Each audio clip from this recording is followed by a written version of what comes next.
Alipoota ekwata kubala abantu okwaliwo mu 2014 yalaga nti abantu ebitundu 7 n'okusoba ku buli 100 eby'Abannayuganda bayimiriddewo ku bulimi n'obulunzi.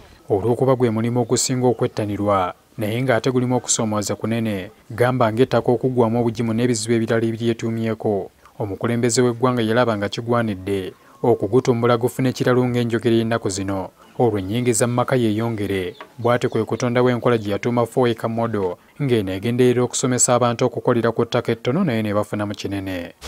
Okuva bwe yatongozebwa mu mwaka gwa 2014 mu bitundu by'e Luweero, Bannayuganda batono ddala abalabika nti bagiyigiddeko, oboolyawo nga kino kye kiwaliriza omukulembeze w'eggwanga okutuuma Nampala wa gavumenti Ruth Nankabirwa okubaako abalimi balambula okuzuula engeri gavumenti gy'oyinza okwongera okutumbulamu ebyobulimi.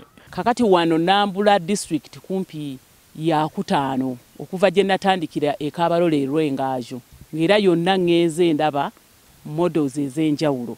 Mu balambudde kwe kuli mukyala Harriet Sekweyama, omutuuze w'Amawale Kitema Masanga mu ggombolola y'e Makulubita, ng'ono alima n'okulunda ebintu eby'enjawulo era agamba nti takyadaaga nnyo mu byansimbi. Nakubanga nakicuba nga nnima ku kyalo nenfuna ssente nensooka ngula ente eŋŋanda ng'erimu eggwako nga ntunda ku tutootwo ate nengulayo n'obukoko obuganda nabo nenteekawo kusobola okweyimirizaawo. Mukyala Sekweyama alaze nti kisobokera ddala omuntu okukolera watono n'ajja mu kinene. Kati wano bwe wati tewawera eka wano naye wendi n'ebintu byonna biri wano mbikolera wano. Sulaiman Ssenyonga ye yasalawo okulunda ebyennyanja ng'agamba nti buli lwavuba akwata ensimbi eziri mu bukadde nga 5 naye nga walundira tewaweza wadde yiika. Nasooka n'ekidiba kimu nenfuna ekidiba ekyokubiri byonna kati nasiteekamu ebyennyanja 720. Twakungudde ttaani emu ne kilo 175.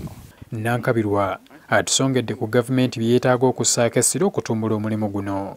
Abalimi bano beetaaga farmer groups okuzinnyikiza ne bw'oba ogula mmere omanya nti wabafunidde supplyinga emmere y'ebyennyanja mu myezi 3 bajja kuba batunda ebyennyanja asobola n'obbawola. Ekiruubirirwa ky'omukulembeze w'eggwanga kwe kuba nti buli maka gasobola okuyingiza ensimbi ezitakka wansi wa bukadde 2 buli mwaka nga ziva mu bulimi n'obulunzi.